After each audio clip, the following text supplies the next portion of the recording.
সালাম আলাইকুম দর্শক ভাই। কি লুক দিচ্ছে শাকিব খানের, মানে মাথা নষ্ট ম্যান।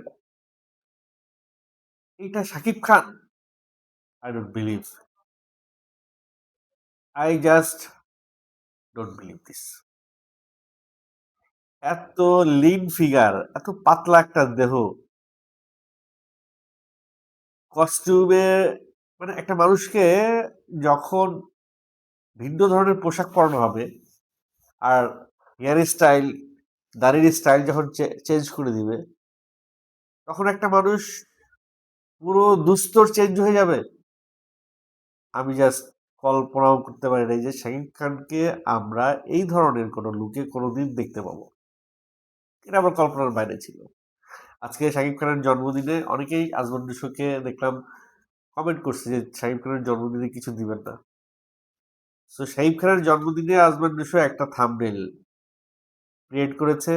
এই থাম্বনেলটা সে তার ফেসবুকের কাভার ফটো করেছে, এবং সেই থাম্বনেলে অলমোস্ট 2000 রিয়াকশন এসছে,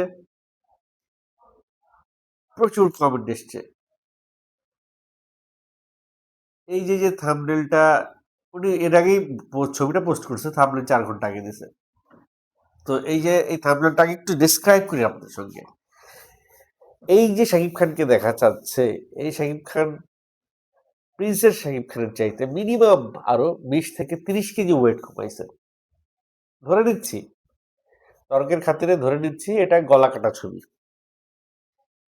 কিন্তু যদি গলা কাটা ছবিও হয়ে থাকে, সেইটা এত নিখুঁত ভাবে হয়েছে, এত সুন্দরভাবে করেছে যে এইটা বোঝার কোনো অপশন নাই। এআই জেনারেটেড, এটা যে এআই জেনারেটেড, এটা বোঝার কোনো অপশন নাই। এখন সাকিবিয়ানরা হয়তো মাইন্ড করবেন যে এটা এআই জেনারেটেড না, এটা রিয়েল ছবি। তো এই বিষয়ে তর্ক করতে চাই না, আমিও ধরে নিলাম যে এটা রিয়েল ছবি। আমরা শাকিব খানের এই লুকটার দিকে একটু কনসেন্ট্রেট করি। এই যে যে জেনারেশনটা, এখন যে জেনারেশনটা, এই জেনারেশন কিন্তু এই ধরনের কস্টিউমে অভ্যস্ত, বা এই জেনারেশনে যারা মিউজিক, যারা গান, যারা কম্পোজিশন বা এই বেল্টে যারা থাকে, তাদের চলাফেরা ঘোরাফেরা এই ধরনের কস্টিউমে তাদেরকে অ্যাভেলেবেল দেখতে পাই আমরা। কিন্তু সিনেমার পর্দায় বা নাটকের পর্দায় বা বিজ্ঞাপনের পর্দায়, টেলিভিশনের পর্দায়, ছোট স্ক্রিনের পর্দায় বা বড় স্ক্রিনের পর্দায় কোনো শিল্পীকে, মানে কোনো অভিনয় শিল্পীকে এ ধরনের কোনো গেট আপে আমরা এখনো দেখি নাই। মানে বলতে পারেন যে একেবারেই একটা ভার্জিন লুকে শাকিব খানকে প্রেজেন্ট করবে আজমান রুশো। আমি এর আগে আমার একটা কন্টেন্টে বলছিলাম যে আজমান রুশোর সঙ্গে আমার কয়েকবার বসা হয়েছে, কথা হয়েছে। ব্যক্তিগতভাবে তাকে আমি চিনি, তার অফিসে গেছি, সে আমার অফিসে আসছে, যে কোনো একটা কাজে সে আমার অফিসে কয়েকবার আসছে, তার স্ত্রী সহ আসছে, যে স্ত্রী আমার অ্যাসোসিয়েট প্রডিউসার স্বর্ণা। এবং হাজব্যান্ড শো এবং স্বর্ণা, দে আর কাপল, মানে লাভ ম্যারেজ, লাভ বার্ড। তারা ভালোবেসে বিয়ে করেছে। তাদের এই প্রেমটা, এই কাপলটা আমার কাছে খুব কিউট লাগতো। এবং হাজব্যান্ড শোকে আমি যতবার দেখেছি ততবার আমার কাছে মনে হয়েছে এই ছেলেটা নিজেই একটা মডেল। সে বিজ্ঞাপন বানায়, তারা আমার মনে হয়েছে ও নিজেই একটা মডেল, যদিও তার মডেল হিসেবে তারা আমি দেখি নাই। তবে আজমান নিশোর কিছু ছবি ফেসবুকে আমি দেখে আমার মনে হয়েছে তার ভেতরের কোথাও না কোথাও মডেল হবার বা স্ক্রিনের সামনে আসবার একটা অভিপ্রায় ছিল। সেই অভিপ্রায়টা হয়তো সে পূরণ করতে পারে নাই বা পূরণ করে নাই, কিন্তু সে নিজেকে যেই অবস্থানে দেখতে চেয়েছে, সে নিজেকে নিয়ে যে একটা এক্সপেরিমেন্ট অন স্ক্রিন করতে চেয়েছে, আমার মনে হয় রকস্টার সেটাই। আসমান নসুর ব্যক্তিগত জীবনের অনেক কিছু আমি শাকিব খানের এই ছবির মধ্যে দেখতে পাচ্ছি। রুশোর ট্যাটু, রুশোর হেয়ার স্টাইল, রুশোর সানগ্লাস, রুশোর কস্টিউম, ও যেভাবে জামাকাপড় পরে, ওর শুজ, ওর প্রপস, ব্রেসলেট, অনেক কিছুই আমি এর কাছে মনে হচ্ছে যে আজমান নিশো এই ক্যারেক্টারটা দ্বারা বায়াসড, বা আজমান নিশোর ব্যক্তিগত জীবন দ্বারা এই ক্যারেক্টারটা বায়াসড। ডিরেক্টর যখন একটা ক্যারেক্টারকে ওন করে, ডিরেক্টর যখন একটা ক্যারেক্টারকে ধারণ করে, ডিরেক্টর যখন একটা ক্যারেক্টারের ভিশন দেখে, তখন তার শিল্পীকে সে ওই ক্যারেক্টারে সবচাইতে বেশি সার্থকভাবে উপস্থাপন করতে পারে। তার একটা নজির হচ্ছে রকস্টারে শাকিব খানের এই look। শাকিব খানের এই চুলগুলো এই সাইড দিয়ে একটু কম, এদিক দিয়ে নিয়ে চুলগুলো পেছনে গিয়ে অনেক লম্বা হয়েছে। এই জিনিসটাই আমি আগের কন্টেন্টে বলছিলাম যে একজন মিউজিশিয়ানের চুল বড় থাকবে, তার জামা কাপড়ে একটা খামখেয়ালি ভাব থাকবে, তার সারা গায়ে, এই আগে ট্যাটু ছিল না, এখন ট্যাটুর জমানা আসছে, তার সারা গায়ে ট্যাটু থাকতে পারে, হাতে ব্রেসলেট থাকতে পারে, আঙুলে রিং থাকতে পারে, গলায় চেইন থাকতে পারে, এবং স্নিকার পরবে, ফরমাল কোনো জামা কাপড়ে সে কখনোই থাকবে না। এইটাই হচ্ছে শিল্পী, একজন শিল্পীর একটা পরিচয়, পোশাকীয় পরিচয় বা বাহ্যিক পরিচয় বলতে পারেন। কারণ শিল্পীরা কোনো ফর্মাল জিনিসে তারা অভ্যস্ত না। অর্থাৎ ধরেন কোনো একটা পার্টিতে যাবে, ইভেন কোনো একটা পার্টিতে যাবে, সেই পার্টিতে সুটেড বুটেড হয়ে সে কখনোই যাইতে ইউজ টু না, তার ইচ্ছে করে না। আপনারা দেখেন জেমসকে, দেখেন জেমসকে আপনারা কখনো কোথাও কোনো প্রোগ্রামে সুটেড বুটেড অবস্থায় দেখেছেন? খুব রেয়ার। কালে ভদ্রে কেউ দেখছে কিনা যায় না, আমি দেখি নাই। সো আমি যদি জেমসকে রকস্টার হিসেবে মনে করি, জেমসের জায়গাটাকে যদি চিন্তা করি, তাহলে শাকিব খান জেমসের ইয়াং লাইফটা। এখন জেমস সারা জীবন পাঞ্জাবি পরে এসছে, কিন্তু শাকিব খান এই সময়ের রকস্টার, 2026 সালের রকস্টার। সে আর পাঞ্জাবি পরবে না এখন, যদিও আমি একটা পাঞ্জাবি পরে আছি, যাই হোক। সে এই সময় সে পাঞ্জাবি পরবে না, সে এই ধরনের কস্টিউমই পরবে। একটা, এই জিন্সের নামটা আমি জানি না, অনেক ফুরফুরা জিন্স, অনেক লুজ জিন্স, আবার আহ, হাঁটুর কাছে জিন্সের বর্ডারটা দেখবেন সুতা বেরিয়ে আছে, মানে মনে হচ্ছে যে কেটে দিছে কেউ জিন্সের হাঁটুর এখান থেকে। এবং যে টি শার্টটা পরছে এটা বেগি, কি যেন টি শার্টটার নাম, এটাও ভুলে গেছি, যাই হোক। এ ধরনের টি শার্ট সাধারণত জিম করার সময় বা দৌড়ানোর সময়, জগিং করার সময় এই ধরনের টি শার্ট মানুষ পরে। কেন পরে?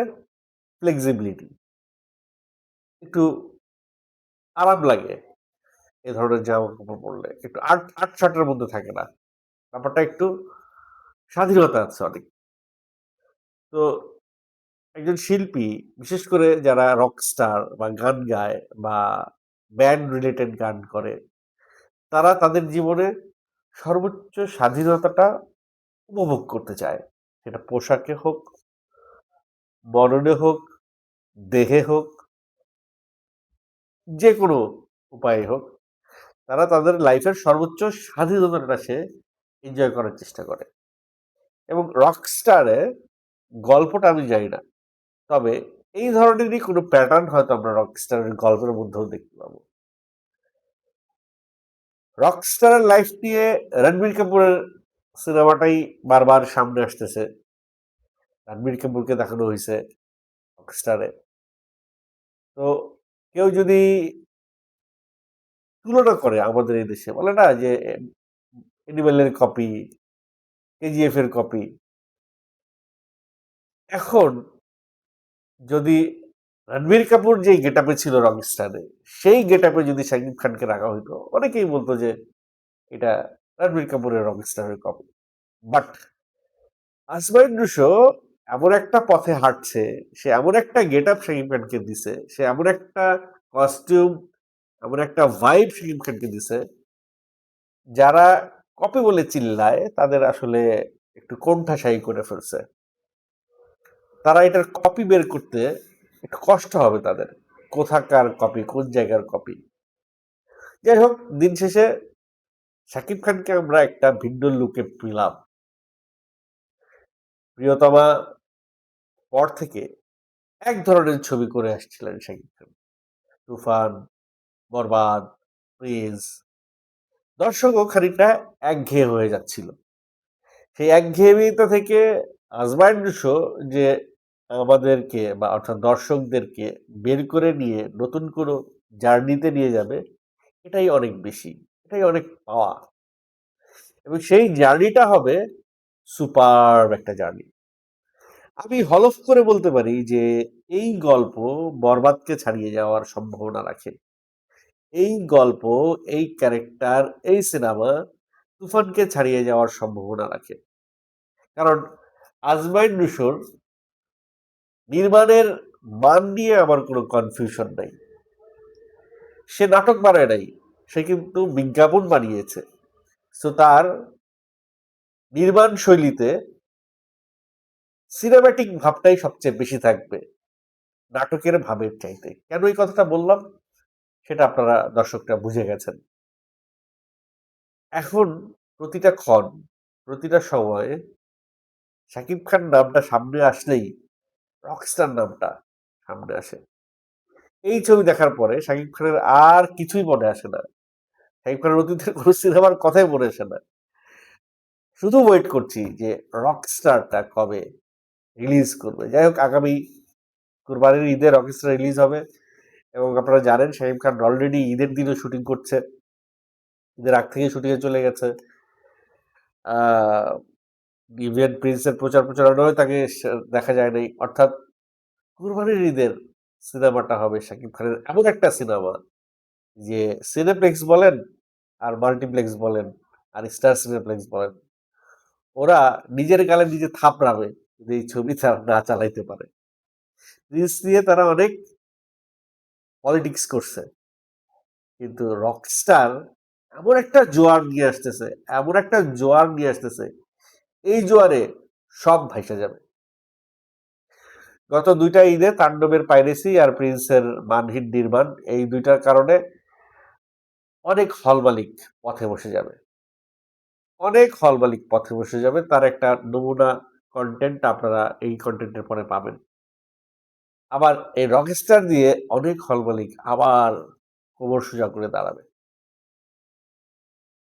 আজমান রুশোর উপরে সেই বিশ্বাস আমার আছে, কারণ আজমান রুশোর স্ক্রিপ্ট যে লিখছে, সে নানান উৎসবের স্ক্রিপ্ট, বড়লতা এক্সপ্রেসের স্ক্রিপ্ট সহ নানান স্ক্রিপ্টের সঙ্গে সে নানান ওটিটি কন্টেন্ট, ষাটি কাপ একটা সিরিজ, মানে খুব এই জেনারেশনের চাহিদা সম্পূর্ণ অনেক স্ক্রিপ্টের সঙ্গে সে জড়িত, দীর্ঘদিন ধরে সে সিনেমার সঙ্গে জড়িত। এবং এই সিনেমার সঙ্গে আরো একটি নাম জড়িয়ে আছে, যেটি আজমান রুশোর সহধর্মিণী স্বর্ণা। সে এত এত সুন্দরভাবে গুছিয়ে কাজগুলো করছে, একটা পরিচ্ছন্ন, একটা সুন্দর, একটা পরিচ্ছন্ন কাজ, একটা গোছানো কাজ আমরা খুব সম্প্রতি পেতে চলেছি। এবং এটার একটা একটা রেজাল্ট কিন্তু আমরা অলরেডি চোখের সামনে দেখতে পাচ্ছি। রকস্টারের প্রমোশনটা যদি ঠিকঠাক মতো হয়, রকস্টারের শুটিংটা যদি সঠিক সময়ে শেষ করে প্রমোশনটা যদি ঠিকঠাক মতো করতে পারে, বাংলাদেশ না, পুরো ওয়ার্ল্ডে এটা একটা কাঁপন সৃষ্টি করবে। যাই হোক, আজকে শাকিব খানের জন্মদিন। Happy birthday to Shakib Khan.